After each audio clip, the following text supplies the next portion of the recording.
changes, but they're gonna have a Dan Campbell situation where I think Mike Vrabel is gonna flip. Throws the ball 50 times a game. You know who threw the ball 50 times a game and has more youth in his arm? Sam Howell. Give him a chance. Quack. Quack. Quack. Quack. Quack. Quack. Quack. Quack. Quack. Quack. Quack. Quack. Quack. Quack. Quack. Quack. Quack. Quack. Come on, Ducks! And a fucking hot dog that's been sitting there for 8 or 9 innings waiting for you to finally get to that dog. Nothing. It looks like a Vads that just gave birth to octuplets and fucking a baseball came sliding out. The Saints to be good, but like. Yeah, so do all the Saints fans, but that's not really how it works. I'm here to give my goddamn. Well, if the Knicks win in 7, it's because the Pistons got hosed on some stupid call. I know it. I already know it. It's an inflammation around his pelvic region. Yes. So is he's done having sex for the rest of his life too then. They got it. I hate to say it, but Andres Gallo's Kidding me? That's his idea, 100%. That's his idea. Those other two guys are looking at him like, look at this fucking dude.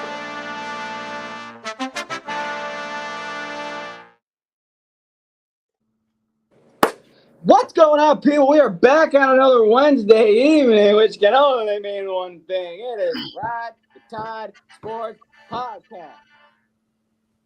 All 5 of the fellas are here. You got Tycho, you got McDilly, you got Snoop Luke, you got Donnie, you got the Wanderer, and we are all here to talk about week number 2 of college football, week number 1 in the NFL, and honestly, I think we're going to just title this Muck Week, because boy, it was a theme for a lot of us.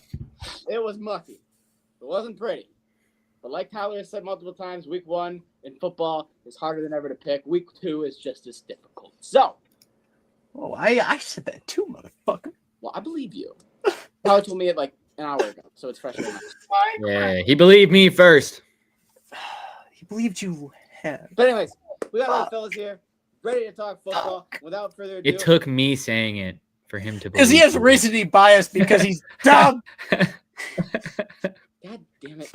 Goff on first down, firing downfield for Williams. He's got it! Jamison Williams into the end zone, touchdown! Genty breaking a tackle with that stiff arm, takes a little stutter step, picks up a first down, cuts it back inside. Ashton Genty trying to turn on the gas. Out of the backfield, Barkley slips 2 tackles and picks up the first. You can step into it. Here comes the Hail Mary with the game on the line, and the ball is caught! All right, week number 2 of college football. We'll go there, talk about the upsets, talk about the other things, then we'll talk about the shit that happened with the Lions, NFL, and the whole shindig. So, first things first. Too. Yeah, I think we all might have one today. Penn State, LSU, and Clemson, we talked about it really quick last week, all covered. They were favored by 147 points combined. I believe it was 196 points they won by. I know that one of the games was 73-0, the other game was 70-0. And I can't remember. The third one was closer, but still covered easily. Penn State's game was close. That was the close one. Yeah. Penn State, both their games were close so far. So keep an eye on that. But let's get to the games that we actually bet on and talked about that are a little more important. Starting off with Illinois and Duke. I mean, it was kind of what you expected that it would be. Not really. I think it was. Duke's offense. I think this game was close. Until Duke kept shooting themselves in the fucking foot. Yes, which is what you would expect with a coach that has been known to do that. There's a phrase around here. Good, not great. Duke is good at being good, not great. And they needed to be great to beat a number 11 team against Illinois. I get that, but like Illinois was not playing like a number 11 team most of that game. And I don't really blame the coaches for a flag or a player fucking up a punt or going off sides. Like, these are player issues. It's not like he misused a timeout. Yeah, I can't shit on the quarterback because he threw for almost 350 yards and 9 completions. He did his best, man. He was trying. For no good reason, I watched almost all of that game. Yeah.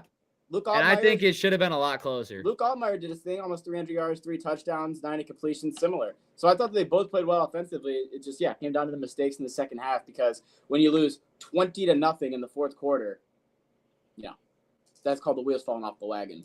Jesse? Hey, we had Illinois covering the spread. Duke's trash. And they always choke, even if they somehow get themselves the lead. Yeah. All right. Anyone else have any thoughts on this game? Nope. Okay. We'll move on to Iowa State, which always is a muck fest. But boy, was it mucky and it's shitty. I think I heard Luke complain about this game 9 different times while he was watching it just because it was not fun football. So Iowa obviously comes in, bangs that under because why not have a 40-point Iowa game? If there's one thing consistent in Iowa football games, it's Iowa unders. That will always hit. The quarterback threw for less than 100 yards and an interception. Also not a surprise to see. And Iowa State did exactly what they needed to do, which was, hey, can't get anything on going in football? Well, we have the best defense in this league, or not league, Big 12, whatever the fuck it is. Let's rely on that. Iowa is definitely in the Big 10. He's talking about Iowa State. Oh, Yeah. I thought you were saying Iowa State one of or the best Iowa. defense in I the was Big like, 12. Let's rely on them to get it done, and 3 points in the second half is all you get for Iowa. So there was a push. I will say you should not judge your defense against Iowa because they never have offense. So No, I I'm don't know if saying- that's entirely fair. They were already ranked number 1, and I thought they proved it really well against Avery Johnson at Kansas State. Now another game against Iowa, they proved it again. And then whoever they played last week, it didn't really matter because that team was shit. So This is week 2. this is their 3rd game. They played in week 0. Oh, Yeah. I was like, what? Yeah. Okay. Yeah. I got nothing else. Luke, any thoughts on this game? Just because I know that you were wanting to pull your hair out watching it. You know, I'm a defensive player in hockey. I like defense. I like to watch defense, but like, you know, maybe if there's some good offensive play where there's back and forth on, where the defense are stepping up big time, the defense wasn't even stepping up. The offense was just fucking up. And that's all it was. That's why it was so low scoring. It wasn't like the defense was making any great plays. They were just playing defense, you know, going through the motions, and then it was just like, oh, I'm just going to drop this pass. I'm just going to fuck up here. I'm going to fuck up there. And yeah, 16-13 win, baby. Woo! Yeah. Luke, let me football. just help you out a little bit. If you want to watch like a good game, just like don't turn on an Iowa game the rest of the There year. was no other good game to watch at this time, though. Everything else was I'm just blowout. saying, like, if you're expecting something better than that, I know. watch I- anything but the yeah. Iowa game. To be honest, I wasn't, but every other game was blowouts. Well, there was That's one other fair. game. There was one other game that actually happened at this time that was not a blowout. I believe that's the next game we have to talk about. Yeah, this game fucking threw me through a This frenzy. game was a. So this right here is the reason why I never fucking know what to do with Baylor. This is why. Yeah. This is Yeah. this is why right here. They come out, score 48 fucking points in a goddamn shootout. 48-45. They beat number 17 SMU, make them look fucking like they don't have a defense. And this is why I never know what to do with Baylor. So I'm just gonna start taking the over in every Baylor game because they're just Yeah. ridiculous. Yeah, Sawyer Robertson. Sawyer Robertson comes out and has the game of his fucking life. 34 for 50, 440 yards, 4 touchdowns, no interceptions. They had 115 yards on the run game. SMU also had 115 yards from their lead back. Kevin Jennings did it on the ground, did it on the feet, but it really came down to defenses. And that's where I was like, oh, that's where SMU will prevail once we go to overtime. No. Touchdown, field goal, missed field goal. Baylor wins 48-45, and the game of the year so far in college. Shocking. Yeah, I didn't expect Baylor to really hang and shoot like this. Shout out to Baylor. That's why Baylor fucks me up every year, Jesse. This is why. I don't like them. You don't see it coming, and then they're like, hey, we're not bad. We're Baylor. And then lose to some dumb team. And then next week, they're going to blow it up in my face. Just wait. Yep. Next game we have to talk about is Ole Miss and Kentucky. This game went expected, but Kentucky, by that I'm meaning Ole Miss ultimately winning with an 8.5 point spread, but they did not cover. Oh, Kentucky did get those 8.5 points. Kentucky got that half a point, baby. Did like that. We did. Well, like point that. and a half technically, but But yeah, quarterback game in Kentucky is bad. Their run game in Kentucky was decent. It was pretty much the only reason why they were still in this football game. Ole Miss did exactly what I predicted they would, which is take a step back on the passing game, which was a huge step back. 13 for 25, 2 interceptions, no touchdowns, and then fully just relied on that run game with Kawan Lacey for 150 yards. So yeah, Ole Miss wins, but I still think, God, they got some shit to figure out. And that O-line does not look good. mean, Take your win. I didn't watch this game by any means, but just from what I'm hearing here, sounds like Ole Miss and Kentucky aren't that far apart when it comes to how they play. Agreed. I mean, as Ole Miss is number 20, Kentucky's probably one of those fringe teams who might crack the top 25 at some point this year. But the problem is that their quarterback in 2 games has 230 yards, no touchdowns, and 2 picks. So there's going to have to be a change in Kentucky at quarterback. At least got to try it out. Yeah, I see what you're saying. You know, if something's not working, then, you know, the old saying goes, don't fix what ain't broken. If something's broken, you got to fix it. Yeah, because I get that they played Ole Miss. or pay someone else to fix it. And That's what I'd do. I get that they played Ole Miss, but I'm pretty sure week 1, yeah, they barely beat Toledo. So just some things to think about. Hey, maybe Toledo's better than you think. Who knows? I mean, they did cover for me in that game. Actually, I will say 2-0 with Kentucky this year. Bet against them will hit. Bet with them to cover hit. So hey, maybe they're a special team when it comes to betting. All right, next game that we got to talk about: Kansas and Missouri. Now, this game I did kind of expect to be a shootout just because both defense aren't very good. Both quarterbacks are supposed to be high profile. I personally was more out on Bo. I'll admit I didn't give him the benefit of the doubt. I really kind of waved him off. He was the quarterback at Penn State, and in my mind, I was like, if you can't get the nod over Drew Aller, who can't throw more than 200 yards a game, you're probably not going to do a whole lot at Missouri. Well, he proved me the fuck wrong. He went 30 for 39, 9 incompletions, 3 touchdowns, 330 yards, no picks. Running back, 13 attempts, 143 yards. Running back 1. Running back 2, 25 attempts, 112 yards. That's 261 rushing yards on the ground for Missouri, followed up by 300 passing yards. So if you do the math, that's over 550 total yards on Missouri. Look, if you can run With the ball Missouri. that well, that opens up the pass game even more than it should be because they don't know how to stop the run to begin with. So that doesn't ultimately surprise me. Yep. But I did expect this game to be a little bit closer than it was. But, I mean, ultimately it was just a shootout that Missouri was on the right side of.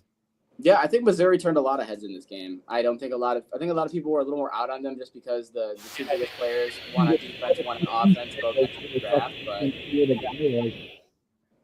the hell was that? They're both showing that even though they've lost their star players, the other players coming in are still just as good. Jesse, Jake, any thoughts on this game? Missouri was always going to cover. Kansas do better. All right, now let's talk about real quick, because it isn't on here. But we got to talk about it, Tyler, because right before we were going to talk about the Michigan State game last week, I asked you, do you want to talk about USF Florida? And you were like, fuck no. 15.5 spread. I agree with you. Nah, you asked me if I had to play. Yes. And you said no. Hell no. No, the answer was fuck no.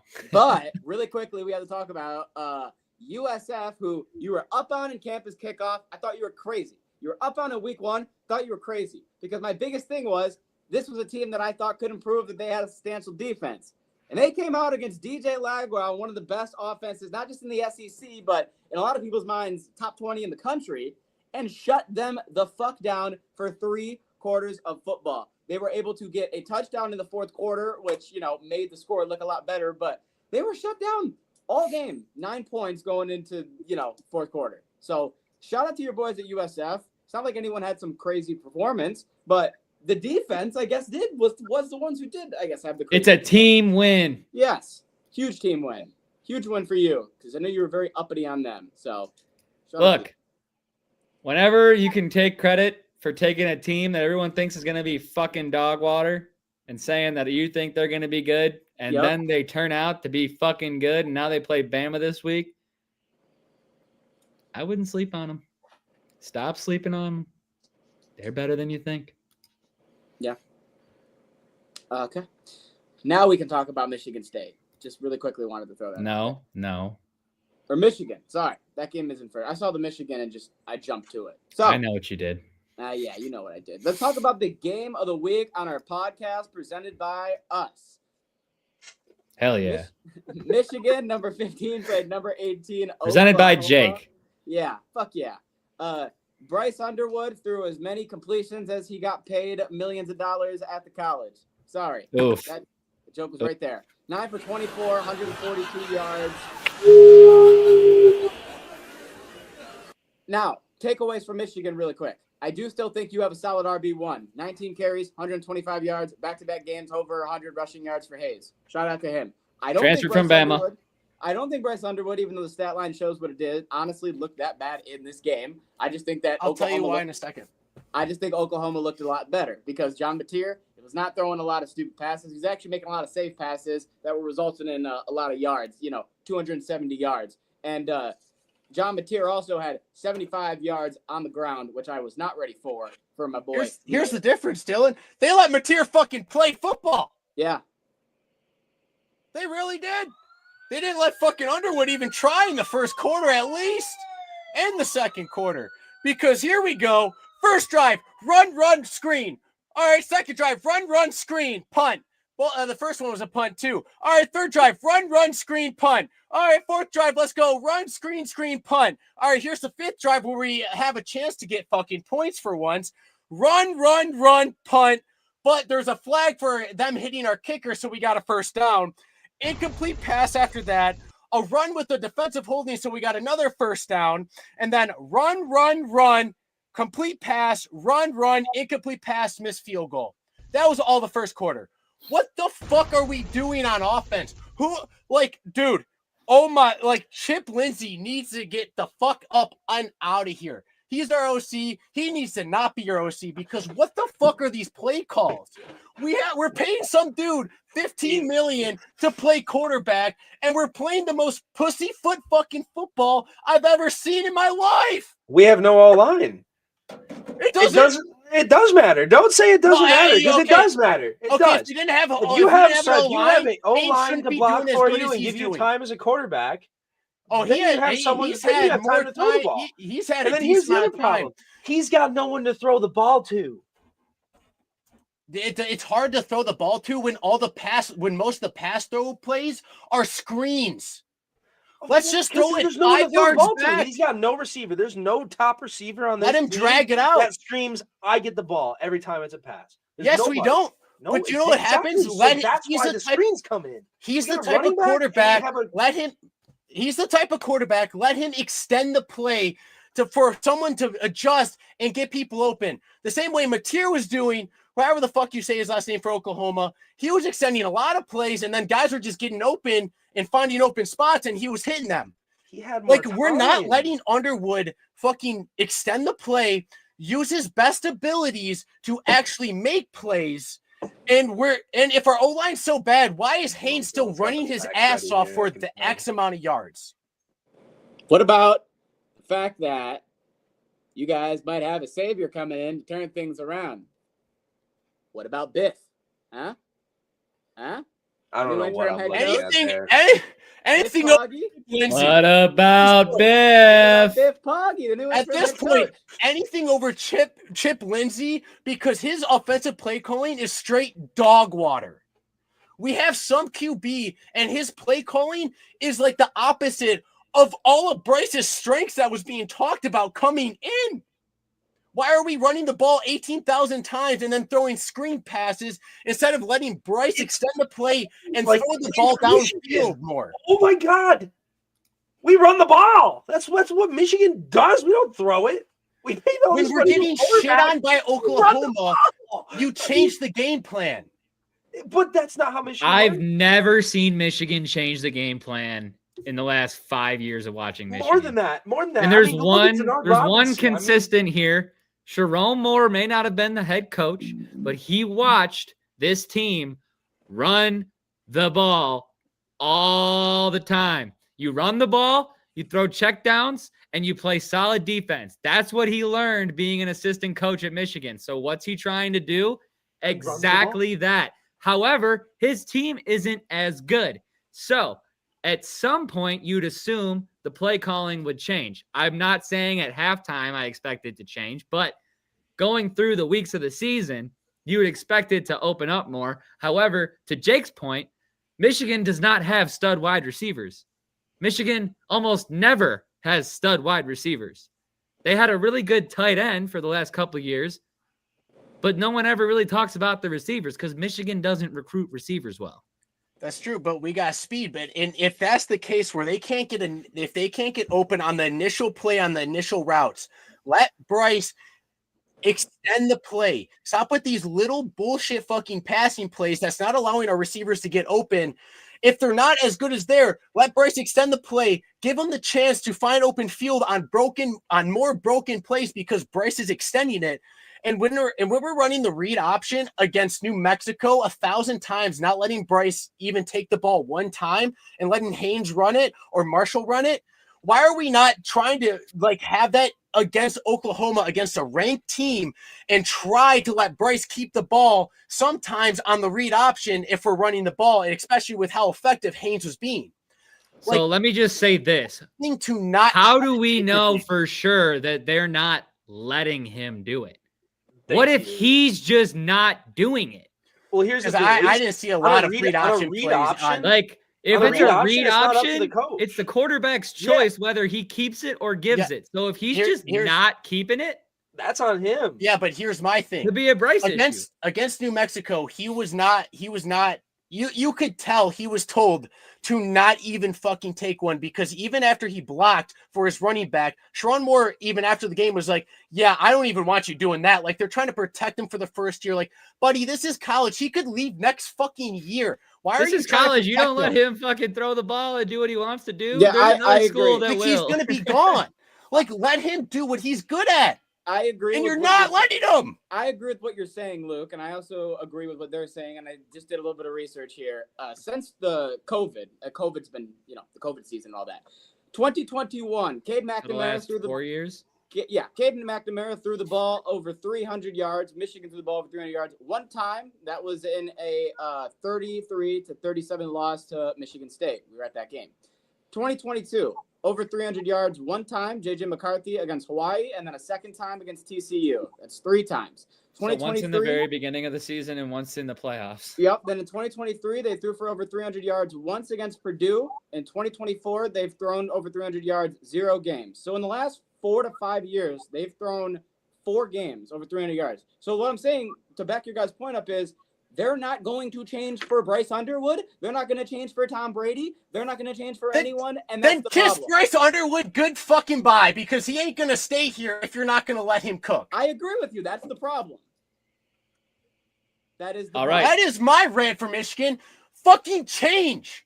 Like, holy shit, we don't have the same O-line that we had before that could open up the holes with our greater running backs and everything. We got Haynes, yeah, he's great, but, he's still cooking a bit, but, if our O-line is that bad, let Bryce extend plays and escape the pocket. Stop with this bullshit screen pass, short pass. Let him throw down the fucking field. Let him escape the pocket, roll out to the right, roll out to the left. Let the guys get a chance to have the play break down and then move off their route into more open areas for Bryce to actually throw the ball downfield and make plays.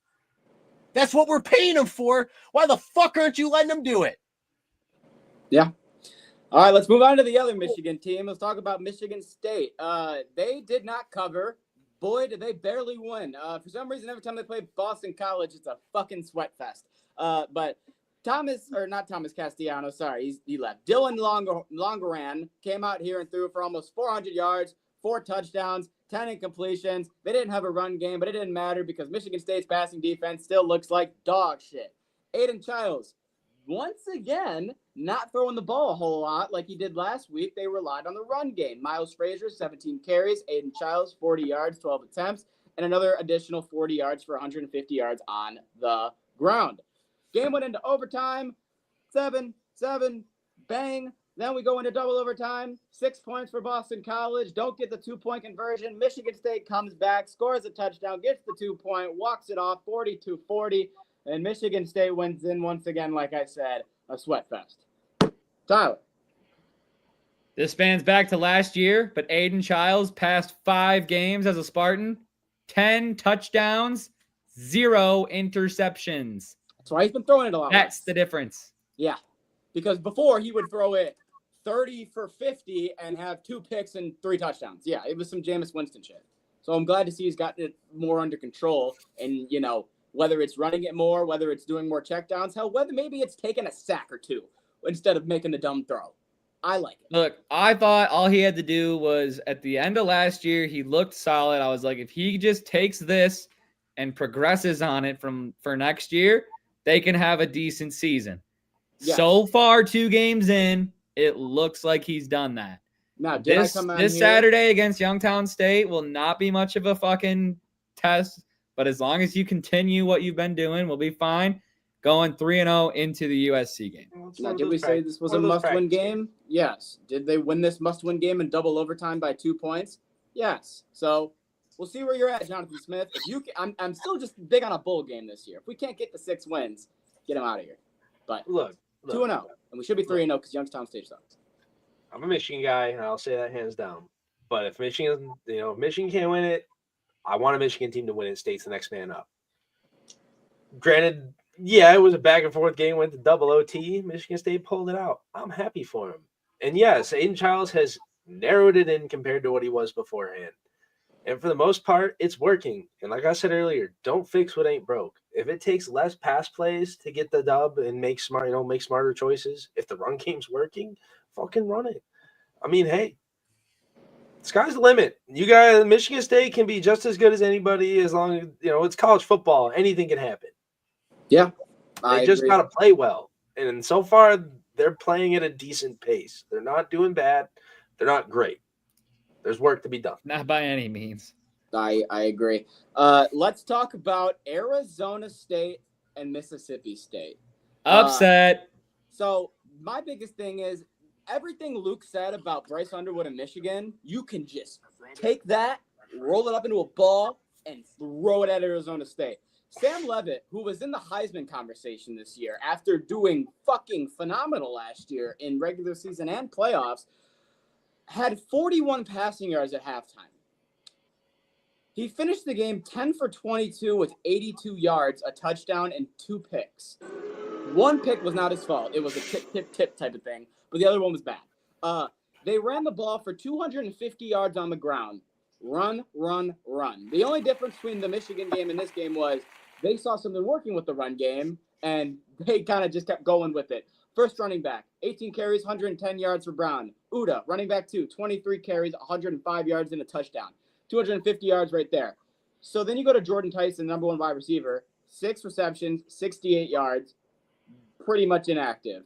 And Mississippi State gets their biggest win in the last fucking 5 to 10 years, ring the cowbells, and Blake Shapen throws for almost 300 yards and 4 touchdowns. The fuck? I wasn't expecting this, but ring-a-ding-ding, I guess. Go Mississippi State. Ring the fucking cowbells. That's all I got to say. Don't count the Bulldogs out. I guess. Fucking weird. Luke, do you have any thoughts on your boys?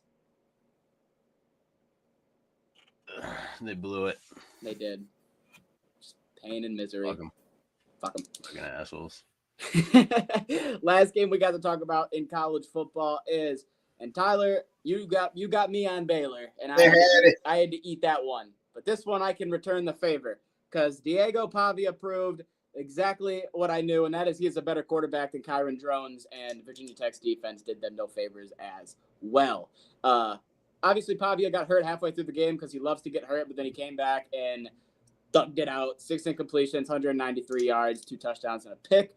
They had 261 rushing yards in the game, and Virginia Tech, I guess Drones didn't look that bad, but they couldn't really get anything going. Just kind of got shut down throughout the game. Second half, no points in the third quarter, no points in the fourth quarter. I was going to say, they didn't get shut down throughout the game. They got shut down after halftime. Yeah. It was fucking 20-10 Virginia Tech. It was 20-10 Virginia Tech, and then all the wheels fell off. And then they lose, it's 20-10.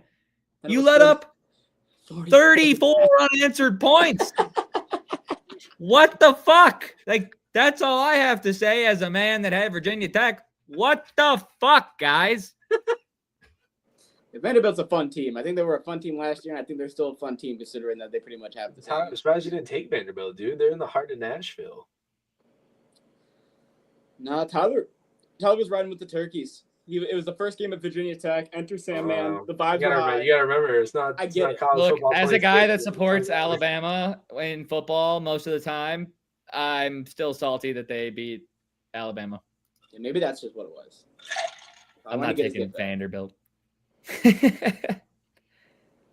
All right. We were in Nashville just walking downtown one time, and we went right through like part of Vanderbilt. And I didn't even fucking know. That's how shitty it is. All right. I didn't even fucking realize. Come on, yeah, you did. You saw I it. did not until I saw the giant sign that said Vanderbilt. All right. This is Make a it true more story. fucking obvious. I didn't fucking know. I'm like, what the fuck is that? Is that a baseball field? Oh, it's Vanderbilt's baseball field. What the fuck's it doing over here? Yeah, didn't make sense. Can't support it. All right, and with that, we will move into NFL. So I should play something. Ooh, I'll play this one. Mahomes takes advantage and takes another hit, but delivers it to Jackson. All right, let's get to the NFL. I just wanted to play something. I wanted some sort of interruption from college NFL. Offense, number 64, 10-yard penalty. That was better. Thank you. Call it lacking. So, like I said on Saturday, we did not talk about Thursday or Friday because we were saving them all for Donnie Pooh to come back and talk about it with us. See, Jake, we do care about you. Thank So you. let's kick it off Appreciate you with guys. the season opener. The Philadelphia Eagles took on the Dallas Cowboys. The only person, surprisingly, that hit in this game was Luke with plus 8.5. Everyone else got fucked because Dallas came out hot. They came out swinging and put all the pressure They on came out Philly. spitting. They came out spitting. Jalen Carter was spitting, and Dak didn't like it, and they took that spit personal. It was 20-21 going into halftime. If you were like, Whoa. Dak spit first. Let's be real. if you were like me, you were like 21-20 Dak. going into halftime. This over's hitting, no doubt about it. And then 3 points got scored in the third quarter, and then nothing got scored in the fourth quarter, and it was 24-20, and you were like, God damn it. Everyone that went to bed and was like, wait, I passed out during the lightning storm, and I just woke up.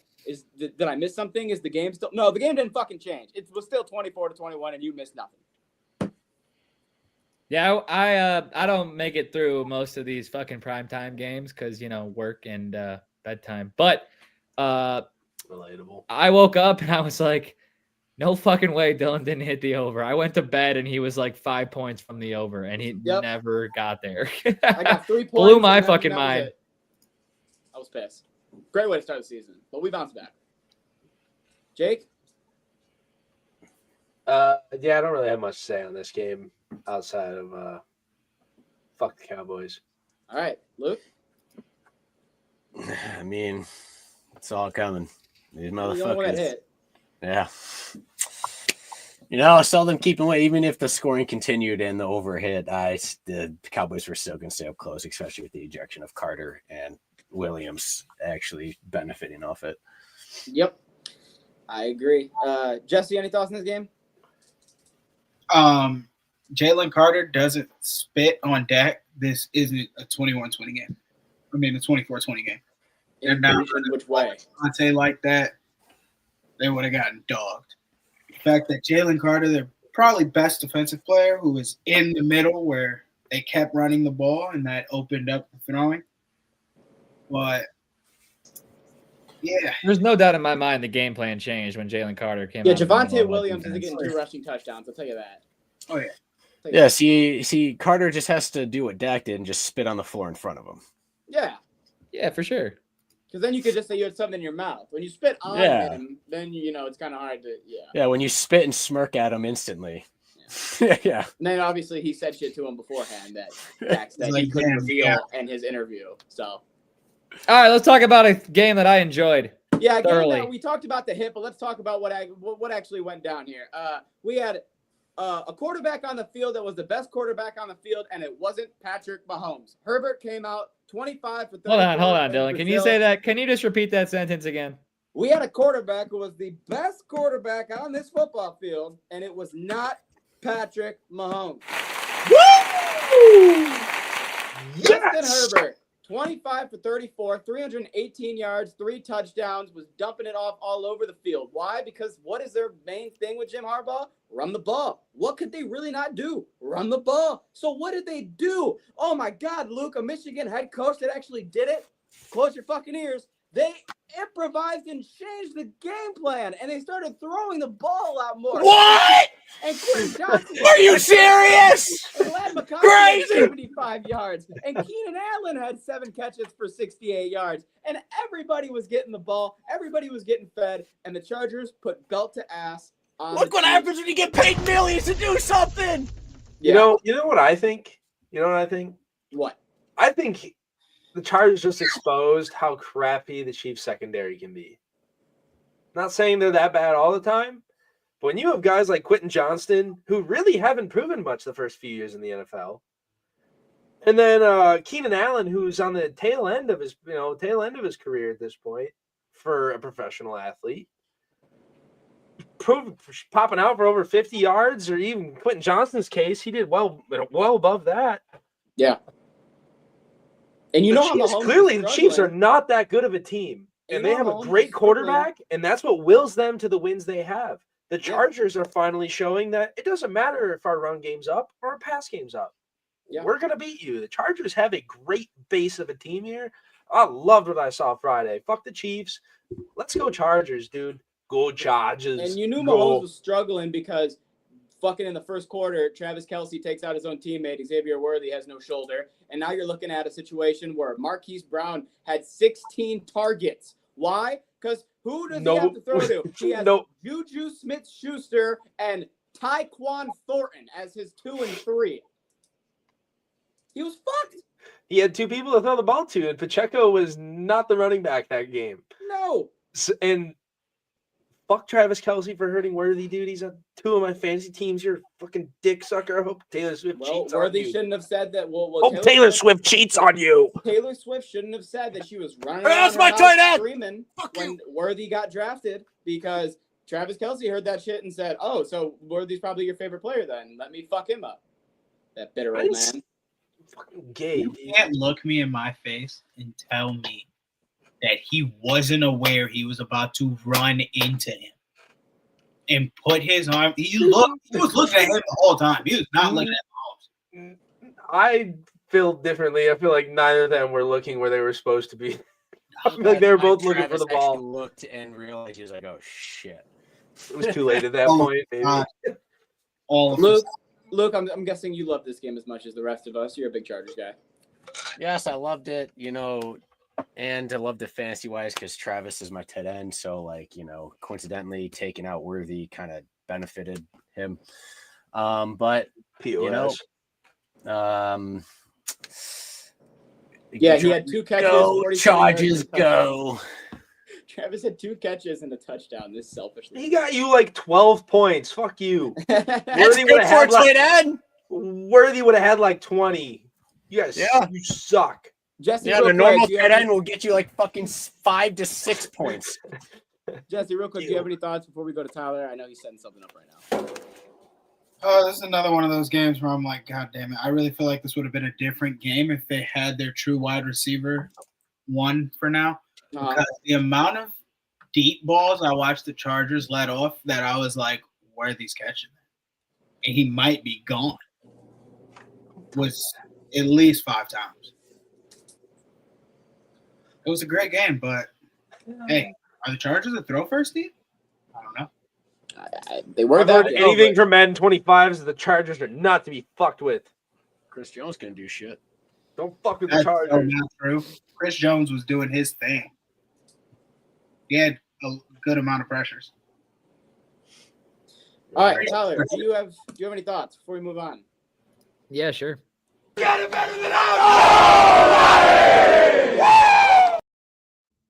that was what you were doing that whole time? I should have just skipped you. All right.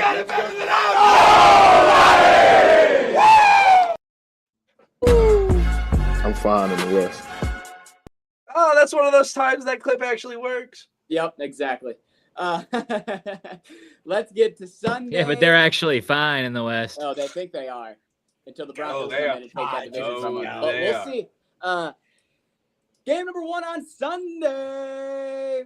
The New York Giants and the Washington Commanders. New year, new expectations, new quarterback. Same bullshit for the Giants. Russell Wilson, every time he escaped the pocket, genuinely looked like he didn't know what to do. He didn't know whether he wanted to run, whether he wanted to throw, or whether he wanted to play football. And yeah, I think they have 2-3 games, week 4 bye, and then week 5 after their bye, Jackson Dart, you will be the new quarterback. Over on the Washington side, Jaden Daniels did exactly what he needed to do. Consistent football, didn't throw it too many times, 230 yards, played the run game with not 1, not 2, not 3, not 4, but 5 different players running the football at least 5 times. So, how are you going to skip over from the Giant side of things of fucking Cam Scatterbo? Just doesn't matter how many yards he's going for, just absolutely bulldozing everyone in his path, his O-line, the defenders. It doesn't matter what jersey you're wearing. That motherfucker's running through you. Do you know why I didn't talk about him? Because he finished with 2 carries for -3 yards, Luke. Well, that's going to happen with the Giants O-line. I know, but that's to the point I'm where not he going to shout out somebody who finished with negative yards. He had to hit stick his own line. Who has to do that? Nobody. I'll say this, Luke. I see where you're coming coming from, but he got the ball twice. And He's a dog. and had -3 yards. His longest run was for -1 yards. He's a fucking dog. Hear me out. If this game played exactly the same that Jameis Winston was in, it's closer. Russ is trash. Pack it up. They literally could have played either of their other 2 QBs and the game would have been closer. Russ is not the answer. I know you paid for him, but you don't want him anymore. He's the veteran presence you want in your team to help the young guys fucking get into their shoes. I don't know. I'm sorry. You flatline someone on your O-line. You flatline 3 defenders on a screen. You're a fucking dog. You're still backwards 3. I'll give it still shit. talking about You Scatterbo. get fantasy points for those hit sticks you laid on those fuckers. I love the way he plays, but he's gonna have a concussion by week 5. Oh, absolutely. He plays at Absolutely. MetLife Stadium. You know what that means? Bye-bye ACLs. His Achilles. Now, bye his dome, not his ACL. Yeah, something's gonna tear. He's hit sticking with his head. Something's gonna get hurt, and it's probably gonna be. They were close, but not close enough. They Close, but almost no fucking cigar. blew it Yeah, but again. Cincinnati didn't need it. Cincinnati played week 1 football. Joe Burrow, 113 passing yards and a touchdown. Week 1 played like Dookie. Why? Week 1 O-line looked like the week 1 Bengals O-line. The only thing that shocked me, and I know it shocked Jesse, was the fact that this secondary actually played decent. They played decent enough to where even though there was a missed field goal that should have won the Browns the game, holding them to what would have been 19 points in this football game is very good for a Cincinnati defense that on paper looks like shit. So shut Yeah, up they the played Bengals. decent enough against a 45-year-old starting quarterback in the NFL with 1 decent wide receiver. Flacco threw it 45 times. He was 31 for 45. Yeah, then he went and iced his fucking arm for 8 hours because he shouldn't be doing this shit anymore. I've seen enough. Put in Sanders. Where are those fucking people at? Everyone's hating on Flacco. Okay, leave Flacco alone. He's the quarterback in fucking Cleveland. Granted, I'm hating on the matter. quarterback. I'm hating on the kicker. They should have won that game. Well, yeah, Smike or whatever the hell his name was. Yeah, he fucking sucked ass. But the slander that I hear coming for Flacco needs to stop. Man is great. Aged like fine wine. He's what this fucking franchise needs. Oh, just fuck him already. Fuck The Browns Dylan, missed- fuck Gabriel the Browns Dillon, missed- whatever. Fuck Dylan Gabriel, what the hell his name is. Flacco. The Browns missed an extra point and a field goal. So if they fuck that field goal, It's a 4-point swing. if you just hit the extra point, it's a tie game and you go to overtime. So you fucked them twice. Listen, I would have lost my fucking call on this game regardless. So you know what? I had the Ew. over, so I was wrong I too. have 2 things to say. That's Go to the all. Bengals fan. Fire Zach Taylor, and I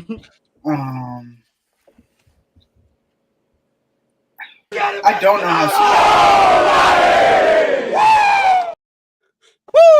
I don't know how serious the play calling was this game, because even though Joe Burrow threw the ball a decent amount, we still ran the ball 21 times. And I don't think that's Cincinnati football at all. So hopefully they come out week 2 with a different energy against a team like Jacksonville and just, throw all over. Jesse, all I got to say is maybe the best thing they could have done week 1 is not play Cincinnati football. Traditionally speaking, that shit doesn't work in week 1. Yeah, the fact that you escaped with a all. week 1 W, but still playing how you guys play in week 1, Because they that's a played win. in the preseason. They That is touched a Joe Burrow got to touch the field in the preseason Yeah. for the first time in his career. And Joe Burrow, who normally, if you look at the last 3 home openers, 7 sacks, 5 sacks, 5 sacks, 3 sacks. And all Wasn't a 3 of home them, opener. Was not a home and opener. all three of them, I know it wasn't the first game of the year, and all 3 of these sacks pretty much all happened in like 2 minutes, and Myles Garrett almost got all 3 of them. Myles Garrett got fucking damn near 2.5 in 3 plays. But we go on He's to the double teamed. That'll matter later. We go on to the game that I believe everybody felt like they had the good side of, because I know that majority of us had Cardinals 6.5 covered. Kyler Murray came out 21 for 29, 160 yards on the air, 38 yards on the ground, 2 touchdowns, and New Orleans with Spencer Rattler threw the ball 46 times and only had 214 yards. They made this game. I ain't gonna shit talk a team that I know is gonna be buttons all year. Yeah, So, all I'm gonna say is good for them made for this game keeping it under a close. touchdown, or Yeah, they made at this least game keeping close. it to where it was competitive all game, and they had a chance at the end. I'm thankful for both teams sucking enough ass to where I can get the under. Thank you. Yeah. You guys Well. both blew the fucking gasket wide open for me. I appreciate it. Yeah, I've seen enough from the Cardinals bring back the Arizona Coyotes. That doesn't even add. You just wanted to say that. But you don't plan to have him throw the ball 46 times every game. Right? This isn't how you guys think you should play. How else are they supposed to play? They have Alvin Kamara. Okay, They have damn near no O-line. Let me say it like this. Are we really giving Juwan Johnson 13 targets in a game? Yes, your buns. It's crazy work. Absolute crazy work. The game is going to be. When the Lions were Yeah, fucking piss poor, You- how many targets was Calvin Johnson Well, getting listen, a game? you're You listen. pick one receiver and you just feed him the fucking ball until you fucking Jesse, almost Jesse. win. Jesse, tell me what's different. Tell me what's different about what this was than what they did last year. They have someone like Juwan who has 11 targets. Okay. They had Chris Olave, 13 targets, was feeding him the ball till he died. Okay. Well, shout out Will Johnson. Then you have Rashid Shaheed, who normally gets 9 targets, 6 catches, and 1 or 2 deep passes. He missed the 2 deep passes, finished with 30 yards. That's what the Saints have been doing. Listen. Kamara only had like 2 passes, 3. Okay, yeah, but Kamara's also, and they may not tell you, but he's hurt, bro. No, he's Kamara doesn't only get the ball 11 times in a football game. He's He had fine. 11 carries, 45 yards. He's fine. I don't think he's fine. It's the coaching, goddammit. I know Kamara, all right? Saw him running. He was fine. How come both teams you support Jesse are ass? Yeah. Which 2 teams are we speaking of? When Jesse was, I will defend Bengals Jesse and the here. Saints. Yeah, I will the defend Bengals and the Jesse here Saints. because when I don't Jesse think the Bengals are ass. like a big Bengals fan, they went to the Super Bowl. They played like it on Sunday. So the Lions are ass. Yes. As of now, yeah. Yeah. Until I see differently, I will 100% agree with that statement. Damn, Especially all if three especially if teams- they're all going to three keep dropping teams Hutchinson Jesse in the likes are fucking ass. coverage. All right, we'll talk about it. We'll talk about it. All the ass teams. They're still winning the division, Jake. Next game we have to talk about is the Pittsburgh Steelers and the New York Jets. The game that nobody saw being a shootout besides maybe Donnie, because for some reason he had Yeah, the low over key in game this. of the I week. had the over, bitch. Fuck yeah. Aaron Rodgers fucking came out here 22 for 30, 4 touchdown passes. He threw to 1, 2, 3, 4, 5, 6, 7, 8 different receivers. And Justin Fields looked honestly just as good. Only 6 incompletions, 220 yards on the air or through the air, almost 50 yards, On 2 the air. touchdowns on the ground, 3 touchdowns He total. continuously says on the air. And it was I know, and it was a fucking shootout both ways, which I was just not ready for. No one's ready for that because these are two Yeah. teams that did not play like traditionally these two teams play when they play each other or when they play anybody else. This was not Steeler football, and this was not traditional New York Jet football, which is why it blew everybody's fucking mind that you end up in a shootout between these two teams. Like, it was just unheard of. But Justin Fields looked like Ohio State prime Justin Fields. So I think that the Jets offense is going to be just fine. And Aaron Rodgers, good for you. You got your fucking get back, whatever. Like, I feel like 90% of the Jets getting rid of you and the team kind of falling apart at the end of the year was all on you. But sure, you got your get back, whatever. I just thought it was a good game. I thought it was one of the best games. You want to know why I felt like it was going to be a high-scoring game? You had two quarterbacks going against their old respective franchises. You have Justin Fields, who's got Garrett Wilson again. You have Aaron Rodgers, who hasn't played with DK Metcalf, but had played with similar receivers in the past that he's done well with. DK didn't even win in this game. DK did well enough. I'm not going to shoot him, but he did well. DK was their lead receiver in targets, and he was tied for the top receiver in catches. He had 83 yards. DK did enough. He did good. And you know what? Did I want Rodgers to fucking come out here and look like 2012 Aaron again? No, not by any means. No, not by any means. Football is better when the Steelers are good. Yeah, you shut your whore mouth. No, they're not.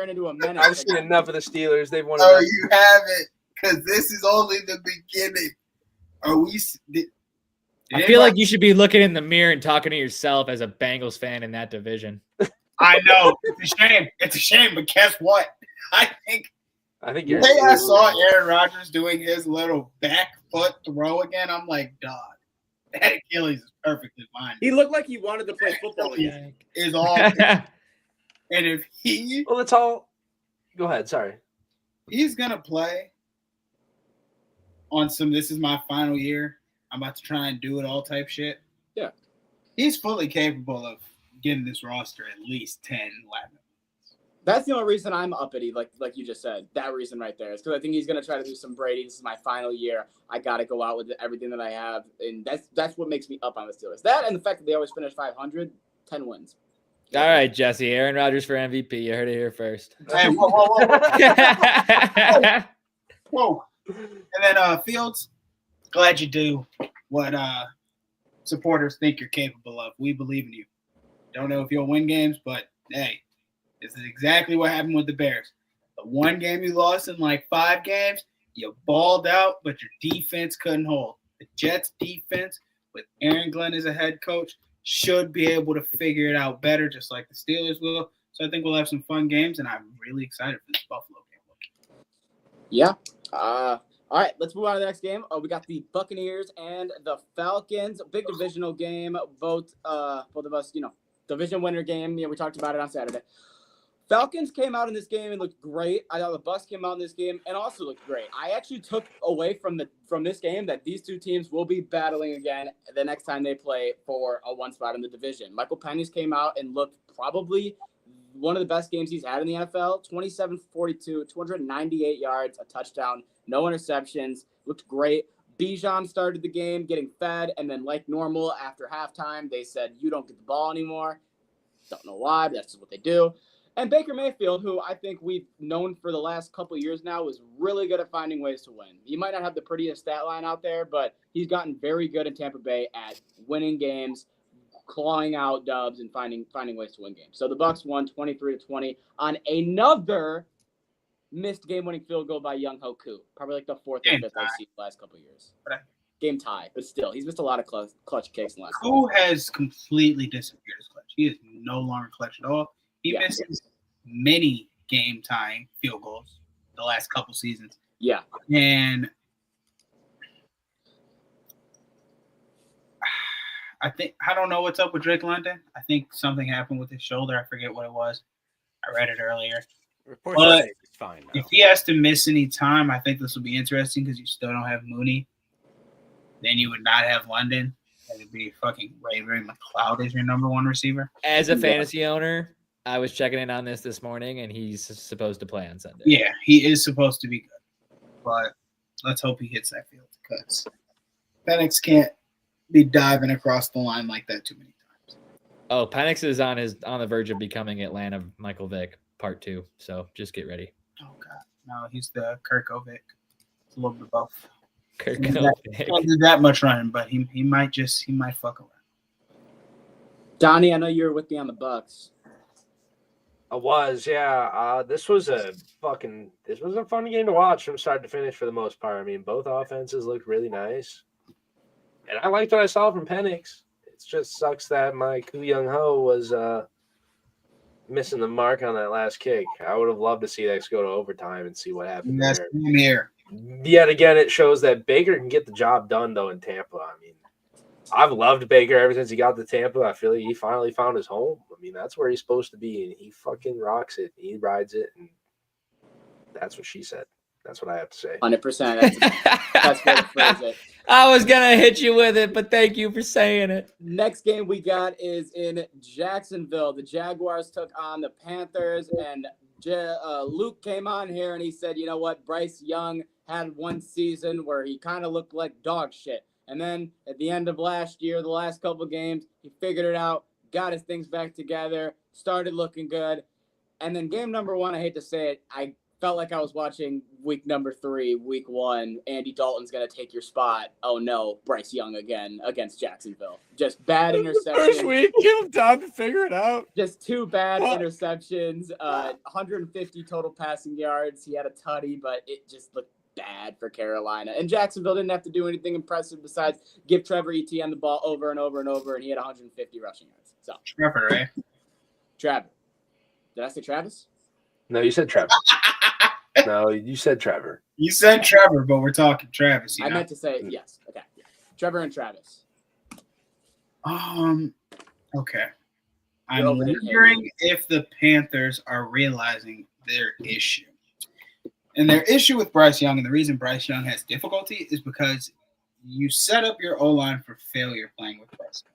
Because you start him off, you make him do these deep-ass drops to the point where pass rush can slip through the gaps that are being widened and created from them having to take a large one-step, two-step just to give him enough space to truly see over them and throw the ball.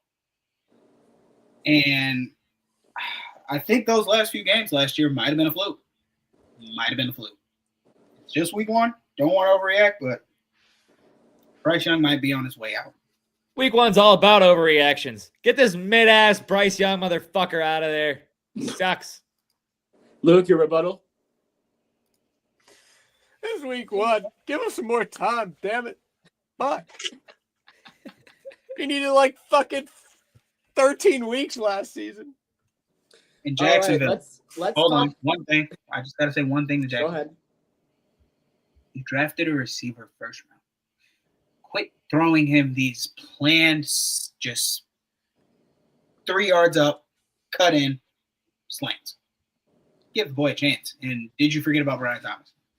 I will say he basically had the same first game every single rookie wide receiver ever has in the NFL.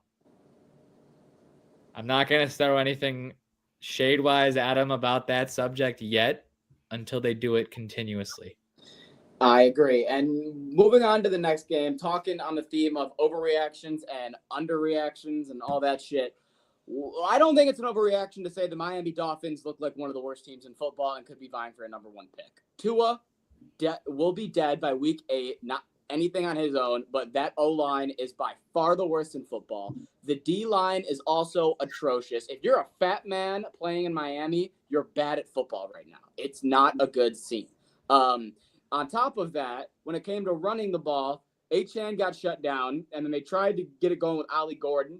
Absolutely shut down as well. They even had Zach Wilson come in at the end, and he couldn't run it either. So, on the other side of the ball, for the first time, this is a real stat, in Colts history, a quarterback led them to a scoring drive every single time he touched the football, and it wasn't Andrew Luck. It was Daniel fucking Jones, who went 22 for 29, 272 yards, and a touchdown. I just can't believe you mentioned Andrew Luck before Peyton Manning on that one. But sorry, it was the first one that came to my mind.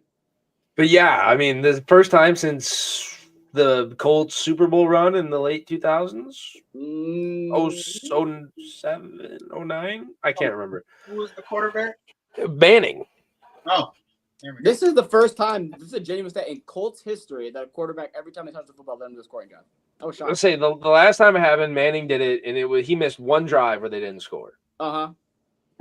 And now you have Danny fucking Dimes leading the charge for this Colts team.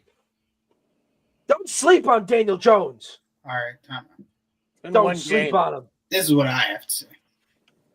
Dolphins defense looked atrocious besides Bradley Chubb. Offense, I don't know if it was so much that the Dolphins O-line was trash as the Colts defense was playing out of body. Because I was actually watching this game for a little bit because I couldn't get red zone to work. And I could only get this game to work. Don't ask me why.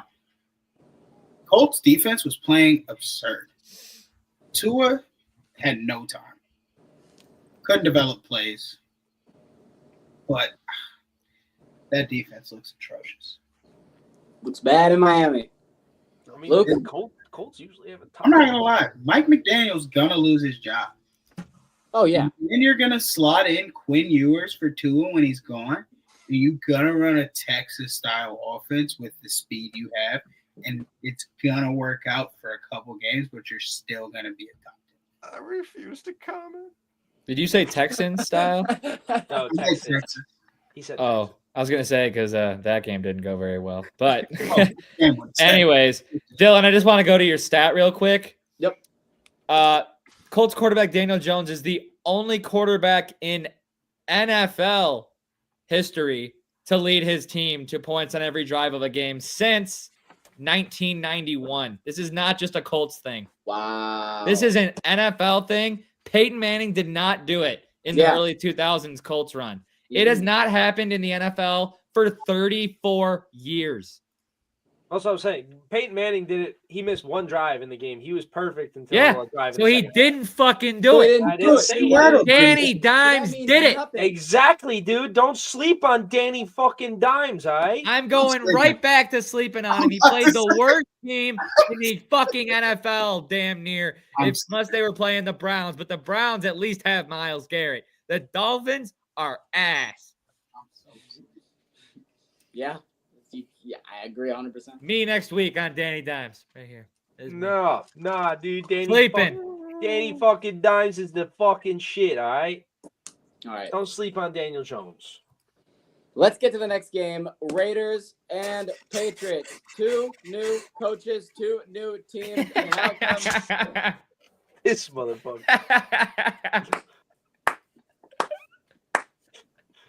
Is that Haley's blanket?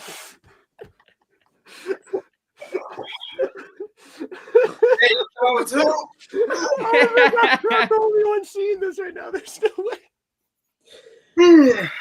Yeah, I'll keep sleeping. Raiders and Patriots. Vegas came out slanging the ball. Gino threw it 34 times, 362 yards, a touchdown, and a pick. Genty didn't get a whole lot going in his first game, but that was okay with Vegas. Brock Bowers, 103 receiving yards. Jacoby Myers, 97 receiving yards. Trey Tucker, 55 receiving yards and a touchdown.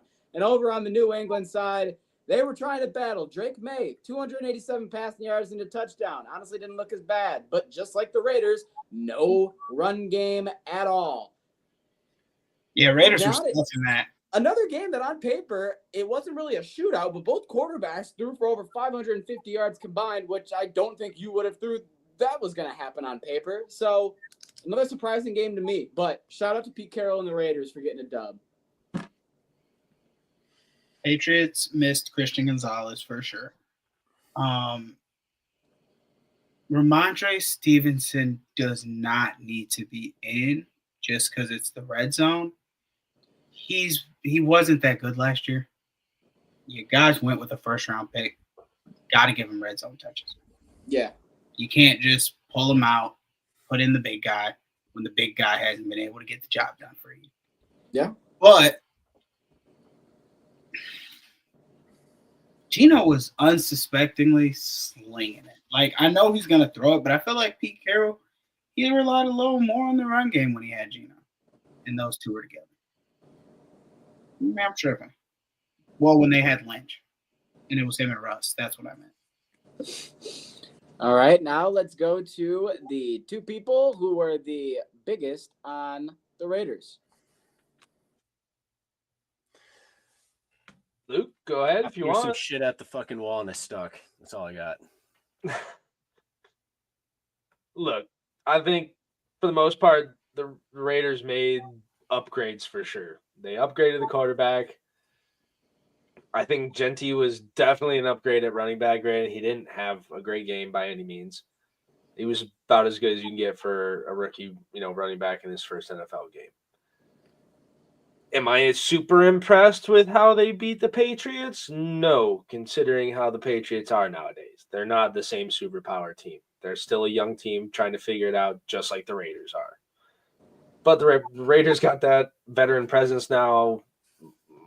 Not going to say more so. I guess that's kind of an invalid statement I was about to say, but they just showed it. I mean, a veteran quarterback versus a young quarterback, veteranship showed. He knew where to put the ball, and it worked. Okay. Tycho, do you have any thoughts? No. Okay. We will Brock, move hold on.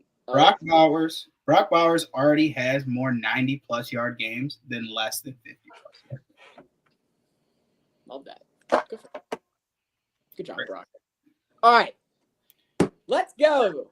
Fuck yeah. Let's talk about the Titans. Why? Because the Titans covered an 8.5-point spread. I don't know how many spreads we're going to fucking cover this year. So every one that we can cover, I'm going to take advantage of.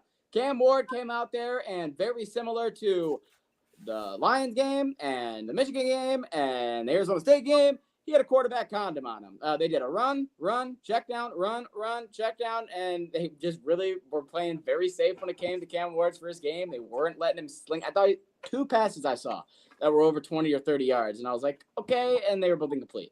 Tony Pollard had 60 yards. It wasn't like the Titans did anything impressive. It was pretty much the sentiment that me and Jesse were talking about, which was this defense might be better than you think, and they created a lot more pressure than I was expecting. 3 turnovers by the Broncos. They had a fumble and 2 picks. So I think that's what made this game as close as it was.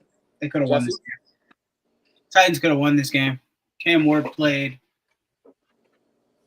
The stat sheet didn't show drops. No, it didn't. He was constantly dropping good passes from him. And if they could have caught the ball and they were on their CeeDee Lamb shit, they might have won this. Yeah, Calvin Ridley had 4 catches on 9 targets. Come on now. Donnie? Yeah, part of me, I think I fucking missed on this game when it came to picks-wise, but I wish I would have seen a little more offense out of the Titans. I think Denver's defense was not as great as they're supposed to be, but it was an entertaining game. I'm not going to sit here and act like I watched the whole thing. This was happening while the Lions were playing, and I was losing my mind over that. I mean, Denver's defense did still have.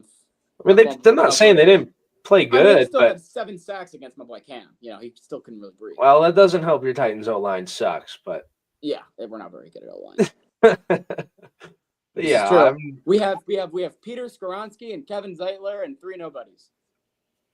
So fun game overall. Sucks the Titans didn't win. Happy the Broncos won. Didn't pay much attention because the Lions were doing their thing at that point. Yeah, so. I understand. They were doing everything but that. Anyone else have any thoughts on this game before we move on to the Niners game? Negative. All right. Niners and Seahawks. Seattle was winning this game for how long are NFL games? 60 minutes. 57 to 58 minutes of this game, Seattle. Where the fuck is Kenneth Walker? All right, Kenneth Walker did That's not all I get the got. football. Zach Charbonnet on 12 attempts. Kenneth Walker had 10 attempts, and then not a whole lot else. The 49ers, like I said, were losing most of this game, but they just managed to stay in it. CMC was pretty inactive in this game. Actually, their best player was Ricky Purcell with 4 catches on 108 yards. And it was just defense versus defense, grind it out. Last play of the game, or last possession of the game for the Niners. They come down. It's a tip ball touchdown. Crazy shit. And they win 17-13. Seattle. you should have never got Sam Darnold. I'm pretty sure. Fact check me on this, Dylan. I got you. He threw for 180 yards in around 150 of them. He threw for 150 yards total. Wasn't Jake saying don't sleep on Sam Darnold? No, that was not me. Who was that? There's somebody saying don't sleep on Sam Darnold. Not me. I'm not even fucking with you. I thought it was Fuller in our comments, but I could be wrong.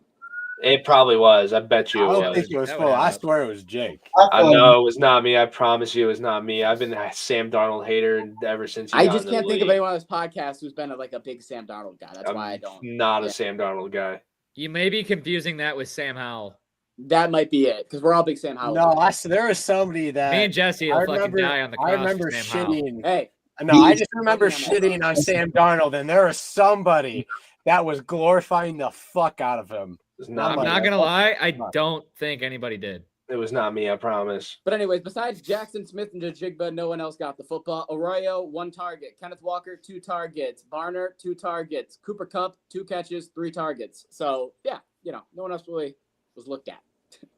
If this game tells me anything, it's that I knew Sam Darnold was not a fucking good quarterback, and the only reason he looked good in Minnesota is because they have good receiving core.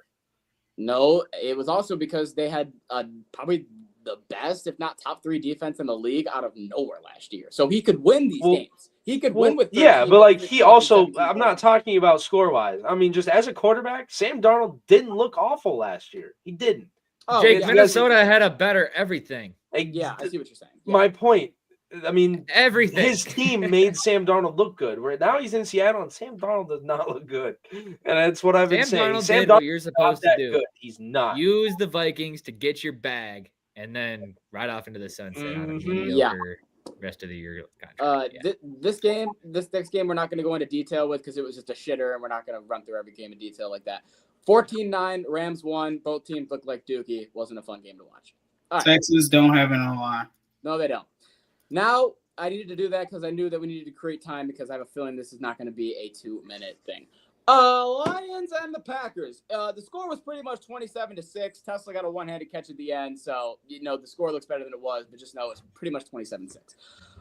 Check down, run, check down, run, check down, interception. It's the first half, and we don't look so good. Now we enter the second half in a hole down 17-3, and by we, I mean the Lions. Packers were able to take advantage of it and just play steady fundamental offense. Jacobs 66 yards, Dobbs 68 yards, Reed 50 yards, and Detroit put themselves in a hole they couldn't dig out of. How do you finish the game with 31 minutes of time of possession compared to their 17 and only have pretty much 6 points to show for it? Well, let's talk about it. I think it's the coordinators, but that's just let me just say that's just I'll be quick. The NFL, they say, comes down to a couple plays every game. Yep. Let me give you 2 plays that would have changed the way we thought about this game. The interception that Jared Goff threw where the guy used the ground to catch the ball, and we didn't challenge it. Not saying it was definitely going to get overturned, but the ball definitely hit the fucking ground. So if that's not a pick, you end up getting points on that drive. That's different. And second, Anzalone, you need to catch the fucking football. Anzalone picks that ball off. We have the ball at the 30-yard line. Jared Goff doesn't throw that interception, or the interception gets overturned because they actually take the time to look at it. There's 2 possessions right there. This was a 2-possession game, but it was all said and done. So you never know. I just hope things look better. Well, how do I put this? Make some noise if you're a Michigan fan, because if you were, you hated your life this weekend because not only did you get to watch Michigan shit the bed, you got to watch the Detroit Lions shit the bed against the Packers. Great. Fantastic. Woo, what a weekend for football. That's all I got. How'd you manage to tie everything back to Michigan all the time? Yeah. I just saw them make the noise sound. I was like, oh, this is the one thing I can pull positive out of this is that the Lions have not started off, 2-0 in 4 years, 3 years, whatever it was. We've been 1-1 the last 3 seasons. Hopefully this is just us taking a a minute to get used to something new. We didn't really play our starters at any point during the preseason, so I'm just kind of playing the loose end here of maybe this is just the shaking the rust off. Does it suck even more that it was the fucking Packers of all teams? Yes. But we got another divisional match this week against the Bears. I'd like to think that we bounce back and look a little more normal this time. The Packers are probably the one team in this division with us that I really, give us a little scare here where they can win it over us at this point. Do we look great? Fuck no. We looked abysmal. I mean, watching that game, you can ask Dylan and Tyler. I mean, I was kicking my fucking head around the basement. I was pretending to rip banners off the fucking wall. I was losing my mind watching us run these same 7 plays over and over and over again when it's not working. It's one of those things where they needed to adjust and they never did. So you got the same result every drive. I hate to say it, but I took the Packers to win the division for the reason, because if that's what their defense looks like when Micah Parsons played 6 plays, I don't need him out there most of the game. That's all I'm going to say. All right. Let's talk about Sunday Night Football and what – sorry. Go ahead, Jesse. You're right. No, you're right. You go ahead. You fucking dick. Everything we thought might be wrong with the team looked wrong on this Sunday, and I hope that going into a place like Green Bay division, it's loud, it's rowdy, was just kind of throwing the flow of the new O-line off that hasn't played a game together because we don't play people in the preseason. And that things are just going to, start figuring themselves out, because if they don't, if we lose this next game, it's going to be really ugly. Yep. Because you're staring an away game with Baltimore Street. Hell yeah. You got to figure it out this week. You need to take advantage of this home schedule, because this away schedule is a bitch. That's the best way you could put it. Yeah. All right. Now let's talk about Sunday Night Football and what all said and done could end up being one of the games of the year. I know it's week 1, but this was a fucking banger. So a 15-point comeback in the fourth quarter with less than 4 minutes left is definitely a game of the year. Yeah, let's talk about it. So the first half started off with all Baltimore. Lamar was running down their throat, and right next to him was Derrick Henry. Derrick Henry was doing his fucking thing, over 100 rushing yards in the first half. We go to the second half. Same thing in the third quarter. Derrick Henry, Lamar Jackson, and now they're throwing the ball a little more. Zay Flowers is getting it. DeAndre Hopkins is making one-handed catches in the end zone like he's back to being fucking 27 years old in Houston. Everything's looking fantastic. And then we enter the fourth quarter, and like Tyler said, a 17-point lead gets blown with a touchdown by Buffalo in the last 7 minutes, a fumble by Derrick Henry, another touchdown by Buffalo, and in the last 7 minutes, 3 game-winning drives, bang, bang, bang, to finish it off with Matt Prater, 41 years old, coaching his youth son's team a couple days ago, banging a game-winning field goal after 2 great plays to Keon Coleman to set him up for the game-winning kick. All right. Who wants to start? Jesse, you should go. You had a champ or chump, yeah. The triple tap, the triple hands touchdown for Buffalo was goddamn Jesus Christ. Something's about to start happening. But why are we playing soft coverage defense against Josh Allen in late times of the game? You cannot do that. You cannot stop scoring against Buffalo. You have to do the same thing you're trying to do all game. Now, does Derrick Henry normally fumble? No. Buffalo, great job popping it out. But there's no reason that this game should have been 44. There's no reason you should have had so many empty drives. Playing soft. You didn't keep your foot on the gas. Donnie? Yeah, I didn't fully watch this game. I watched about almost to the end of the first half, and then I turned it off. It was like you said, all Baltimore, all over the place. They were doing everything. They looked like the Super Bowl winning team that everyone thinks they may be this year. Third quarter comes around, same shit, different people getting involved. Fourth quarter comes in, and then Josh Allen fucking flipped the switch. And that's where you see the MVP player who played last year, and that's where you see the Super Bowl contender Bills jump in. Baltimore had a multiple possession lead, got comfy. Buffalo took advantage. I like both these teams in a weird way. I mean, yeah, the Ravens kick the Lions' ass every time they play or whatever. But they're both contending teams, and if this isn't your AFC Championship game later this year, I think you're wrong. I think this is exactly the two teams you'll see at the end of the year fighting for a Super Bowl appearance. This is your preview to what the rest of this year holds. Even though this is week 1, this game could very well be a home field advantage game when it's all said and done at the end of the year. 100%. Yeah. I mean, these are your two best teams in the AFC right here. Going at it week 1. Two MVP candidates, two of the best quarterbacks, two of the best teams. I mean, there's nothing you can ask for more in a week 1 matchup on Sunday Night Football. And to make it as exciting as they did and fight back and not just throw in the fucking towel because it's week 1, you don't want no one getting hurt. Fuck yeah. Yeah, it was their final home opener at that stadium. They couldn't go out. Exactly. Yeah. Fucking hats off to both teams. Both teams made this a fun game. Taco? It was a great game. I watched the highlights when I woke up, and that's all I have to say.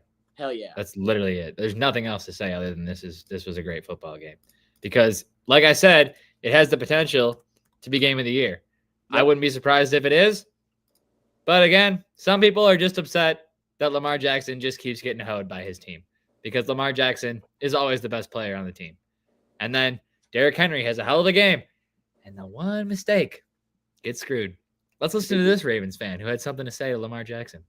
Bro, I'm trying to tell you, bro. I'm tired of these racist eye crackers trying to pin this fuck shit on you, fam. This shit is not your fucking fault, my nigga.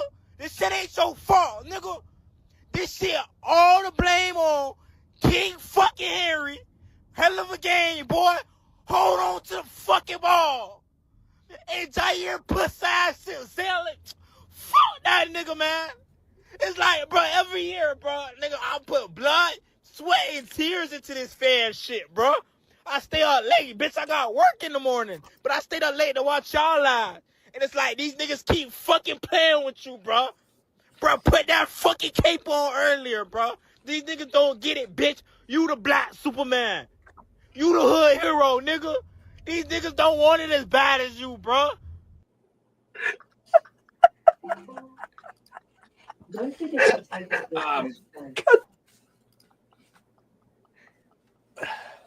He was sad. I felt his pain.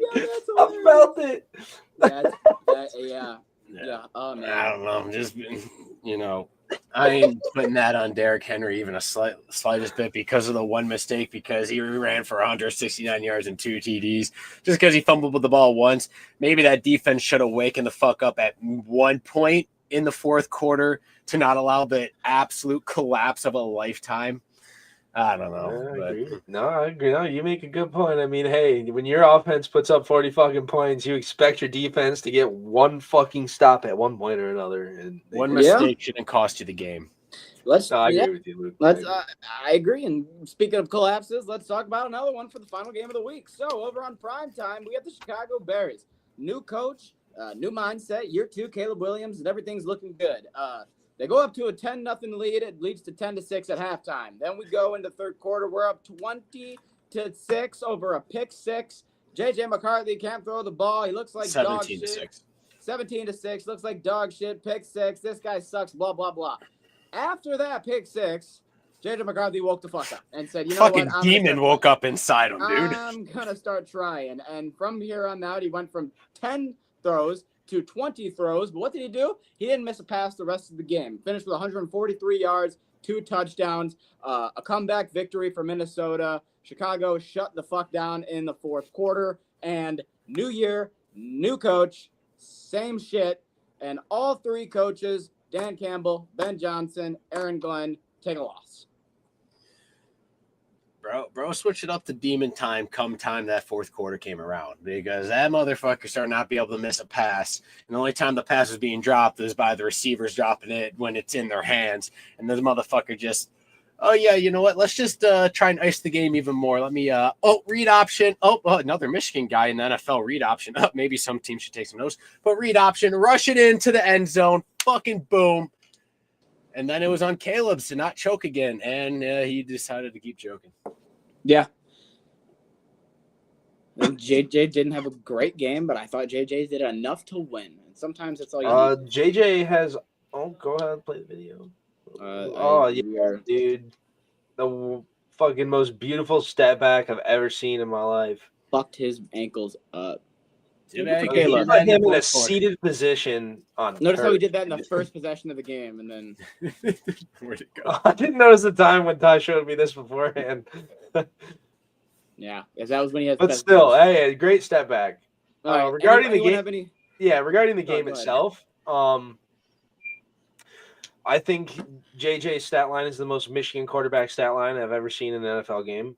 Secondly, JJ's also, I mean, he did something that you can correct me if I'm wrong. I don't want to say no other quarterbacks done, but no rookie quarterback has done in his debut where he put up 3 scoring drives in the fourth quarter. I mean, he led that charge. And hats off to him. You know, I love seeing Michigan quarterbacks prove me wrong.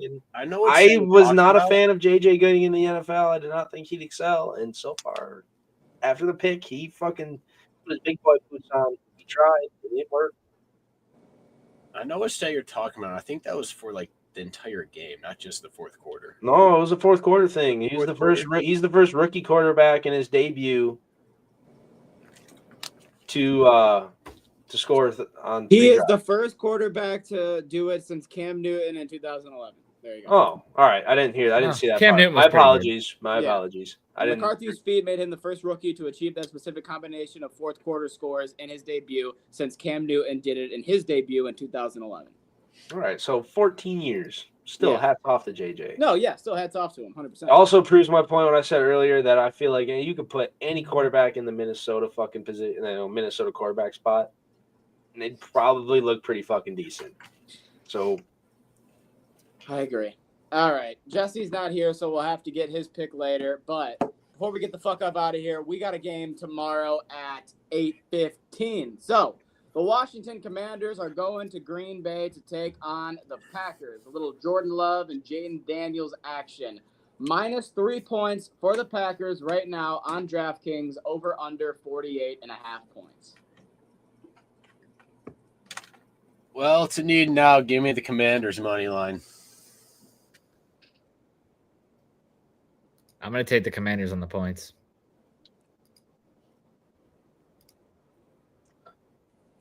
just I'm gonna go based off what I saw during the Lions game, and I'm gonna say give me the Packers on the money line and the spread. What? Yeah. I don't know how to put this down, so I'm putting you down for. Put him on the spread. Okay. Packers -3. -170 money line. Fuck. I don't understand how you couldn't figure that out. You just put both. Because what if one hits and one doesn't? I'm not just going to give you one that hit and one that does. That's not how we do things. All right, fine. Yeah. If I had one pick, give me the spread. Yeah. Okay. That's what I meant. All right. I will take. I'm with Tyler. I think the Packers are going to end up winning this game, but I'll take the Commanders on the points. All right, we got 2 + 3, a -3, and a money line on the Commanders. Like I said, we'll get Jesse's pick, and that's all we have. Thank you for the 40 people who are in here hanging out with us, shooting shit. We appreciate all of you. If you want to check us out on the socials, that's at RideTheTide586 on X, Twitter, YouTube, Twitch, Instagram, YouTube, all the social medias. We appreciate you.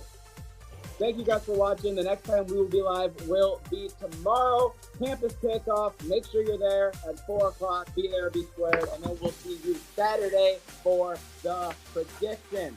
I'm McGilly. Those are the fellas. We'll ride the tie. I'll see you next time. Have a good one. Peace!